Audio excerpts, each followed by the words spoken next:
Welcome to the Chapter 4 of the Oil and Gas Engineering audiobook. In this chapter, we describe the work and the deliverables of the equipment mechanical discipline. The equipment discipline is sometimes called machinery discipline. Its scope is to specify, select, and then follow up technically after the purchase order all the equipment of the plant. It is split in different specialties. Indeed, specialists are required for the different types of plant equipment.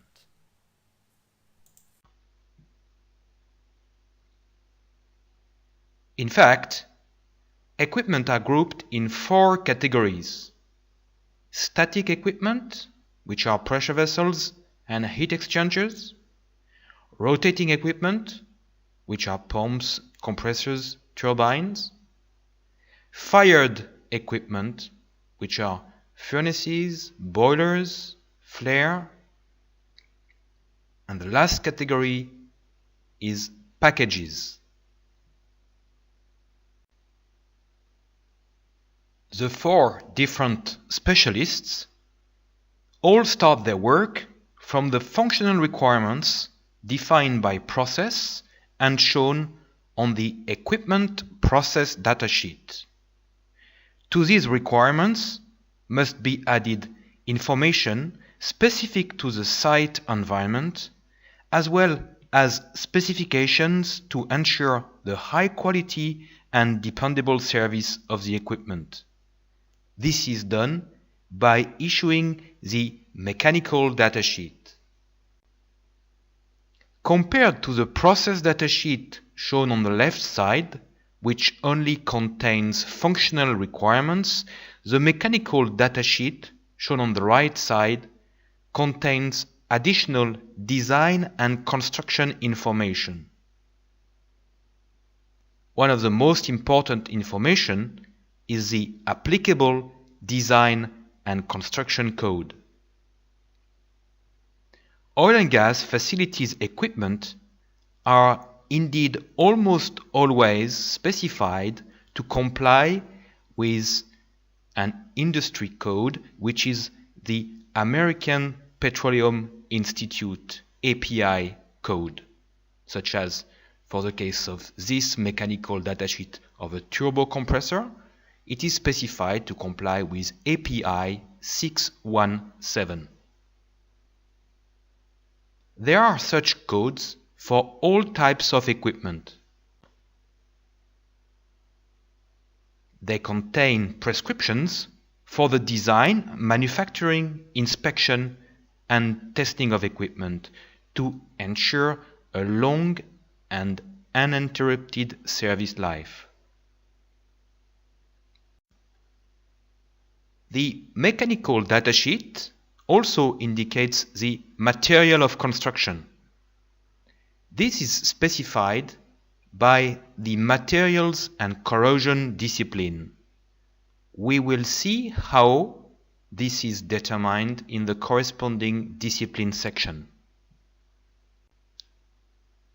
The mechanical datasheet also specifies where the equipment will be located.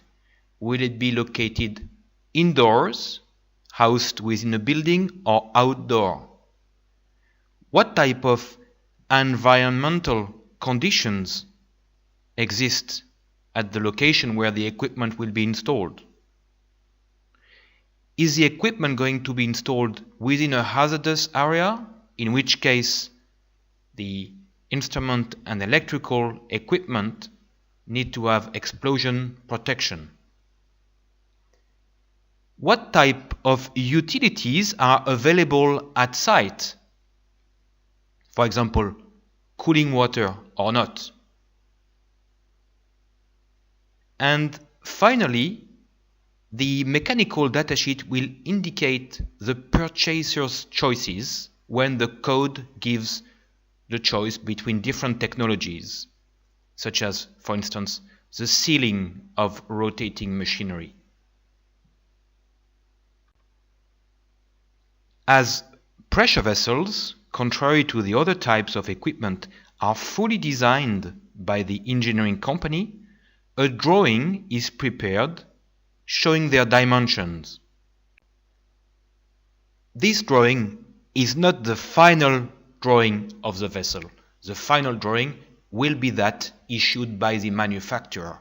Therefore, the drawing is called an engineering drawing. The mechanical design of the equipment, which consists of the determination of the thickness of all the parts of the vessel according to the formulas of the pressure code, is sometimes done by the engineer or is left to the vendor.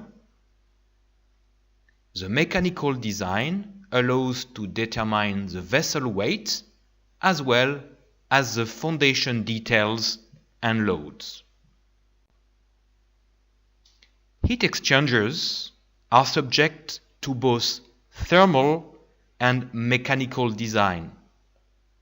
The thermal design determines their surface and geometry to achieve the required heat exchange. The mechanical design of heat exchanger is similar to that of pressure vessels. The only difference is that the differential thermal expansion between the various parts of the vessel has to be taken into account due to the difference in temperature between the two fluids. For each type of equipment, a material requisition is issued by engineering to inquire for bids from vendors. For instance, there will be one material requisition for all the centrifugal pumps, one for all the carbon steel vessels, and one for all the shell and tube heat exchangers. The contents of the material requisition are the following. First of all, the list of material to be supplied, which is the list of the equipment tags and also any additional material such as spare parts. Second part is the list of applicable documents, which includes the applicable codes and standards as well as project specifications. Lastly, the material requisition lists all documents to be submitted by the vendor during the execution of the purchase order. Together with the list of documents, the schedule of submission is defined. Among the documents to be submitted by vendor are the interface documents. The interface documents show the interface information of the equipment with its environment, with the plant, in all disciplines. They include the equipment overall arrangement, which shows the equipment dimensions, as well as any requirement, for instance, for overhead clearance for maintenance. This will be used by the plant layout. It includes information on the process parameters of the equipment and utility requirements, which will be used by process. It includes information on the equipment weight, loads, and support details, which will be used to design the foundation. It includes the equipment electrical power supply requirements, which will be used by electrical to design the corresponding power supply. It also includes interface information for the control system and the instrumentation.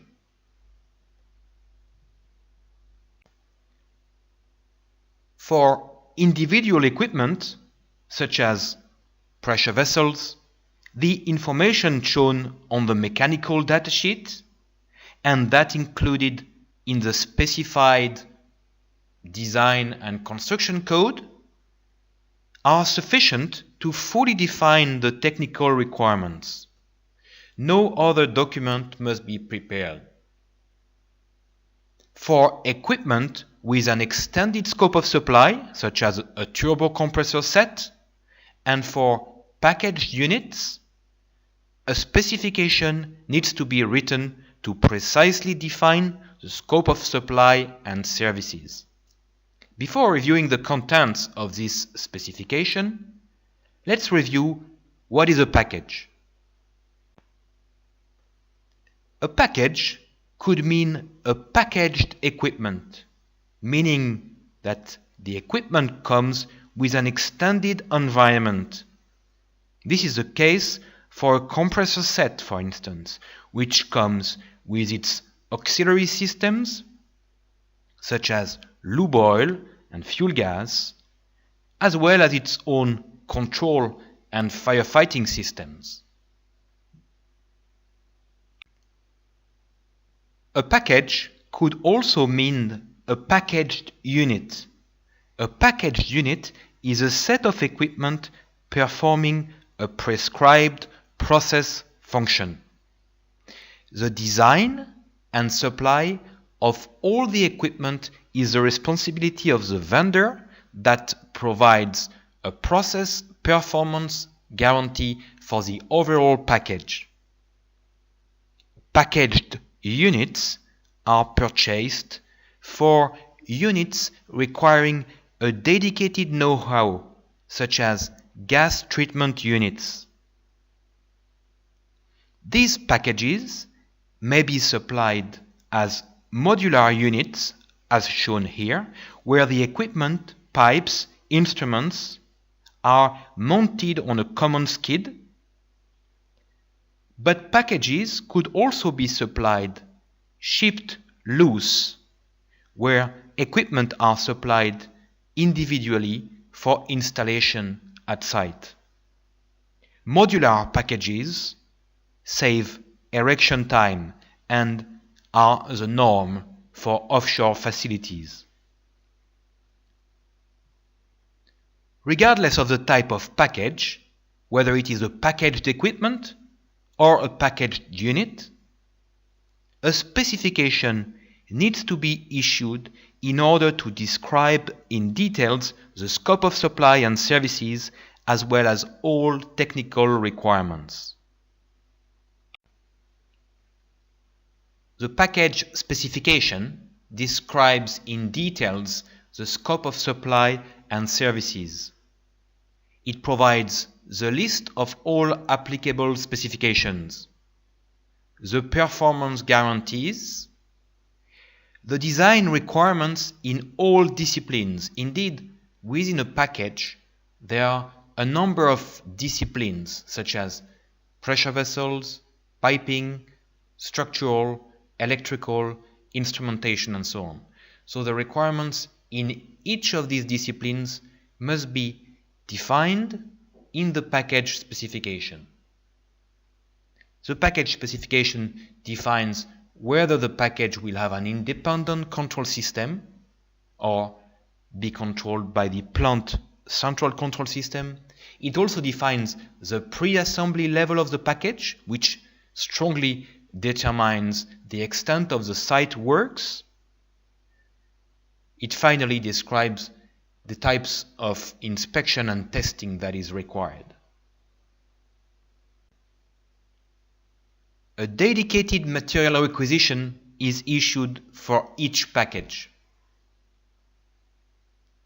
Once material requisitions have been issued, bids are received from vendors.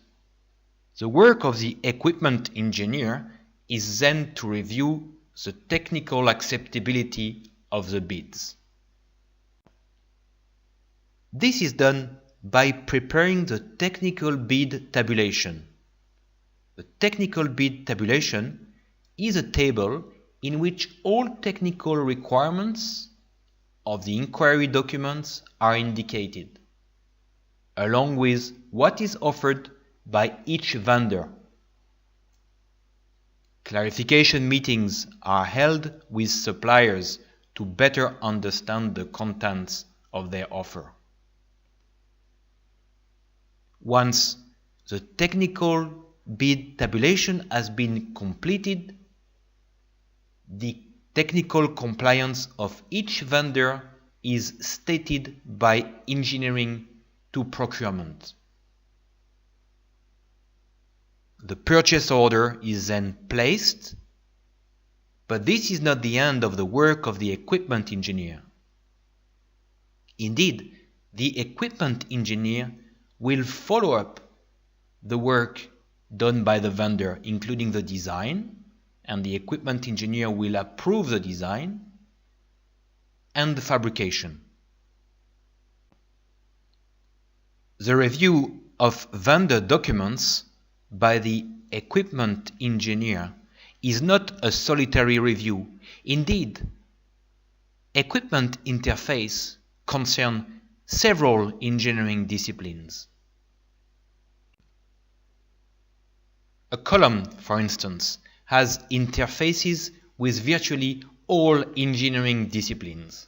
First of all, with process, as process needs to check the internals that have been designed by the vendor. Then with plant layout, as plant layout is specifying the different platforms that are required for operator access. In turn, these platforms will require to be supported on the vessel. Hence, the vendor has to provide the brackets for the supports in the location specified by plant layout and structural steel disciplines. Piping will specify to the vendor the orientation of nozzles as well as the position of attachments to the vessel wall for pipe supports. Of course, there is also the interface with civil for the foundation, and so on. This concludes this presentation on the work of the equipment discipline. Thank you for your attention. Goodbye.